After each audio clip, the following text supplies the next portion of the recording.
It started with a question. What are your thoughts about the race? Like my opinion matters, like those 4 minutes of monologue count for something. I shrugged my shoulder and said, eh. Then came the second question. You know you can enjoy F1 even if Ferrari doesn't win. I can. And this exercise, this column, this podcast is the proof that I can.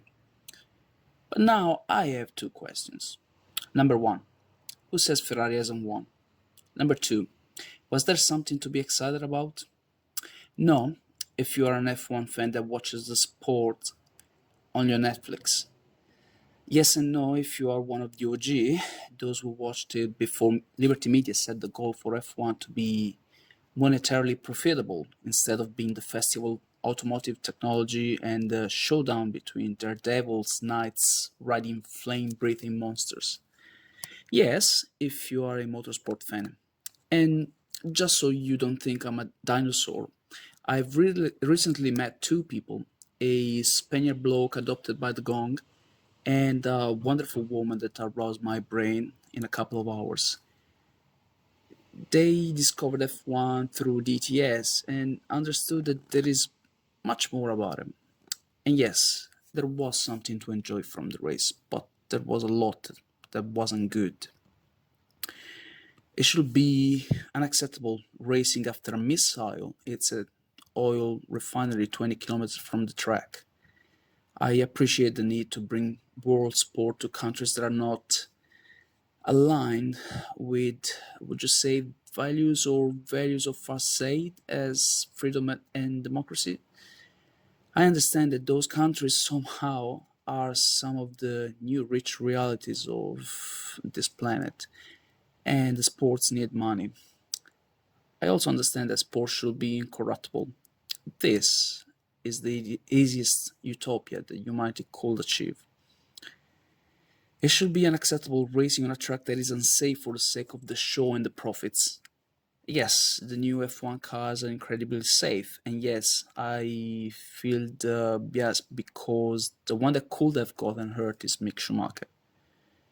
But the point is, did they run out of the desert? Couldn't they build a wider track without placing the wall so close? Ain't Monaco, mate. Monaco makes little sense nowadays too. It has allure, yes, and tradition, but it isn't a track that should be taken as an example when designing new circuits. It should be unacceptable that the two drivers fighting for the victory were braking hard to let the other go first in the last corner just so they could have the DRS advantage and regain the position on the main straight. Racing is about being in front. If the only way to remain in front is to use unnatural advantages, then perhaps there's something wrong either with the venue or with the sport. Again, I am sounding like a dinosaur. The DRS entertains, and using the way Charles did shows racing awareness, but still cringe. But there are things to enjoy. There were things to enjoy. The sense of balance and respect and honest racecraft between the two drivers. There was no wheel to wheel, nothing dirty, nothing that could be interpreted with malice. Well, maybe a couple if you look at what stopped science from doing better, but let's focus on what was good. We have the oldest F1 team in history, competitive after years of struggles, versus the reigning, defending, undisputed, no, that's another sport, Constructors World Champion.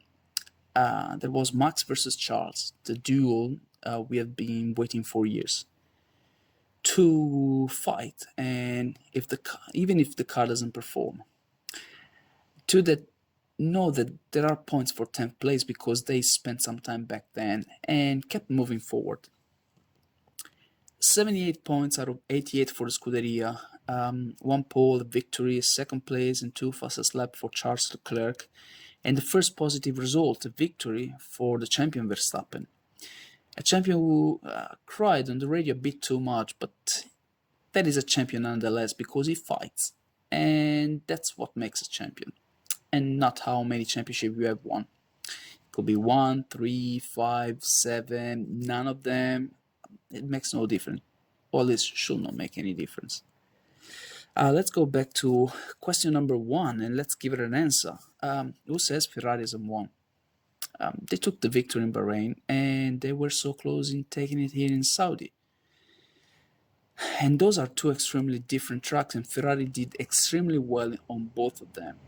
This is a victory, a huge one considering where Ferrari was last season after sacrificing engine advantages in 2020 and not even trying developing the 2021 car to be competitive in 2022.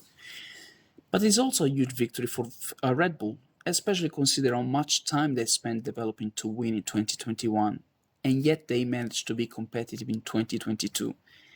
While the other team, the one that went from black to silver, struggles to score points. And this team, as well as Red Bull apparently, have asked to review the Belgian Cup to increase it because raw material are more expensive because of COVID first and the war now. The war that TV is talking about, while other war and F1 people know it very well, are kept silent.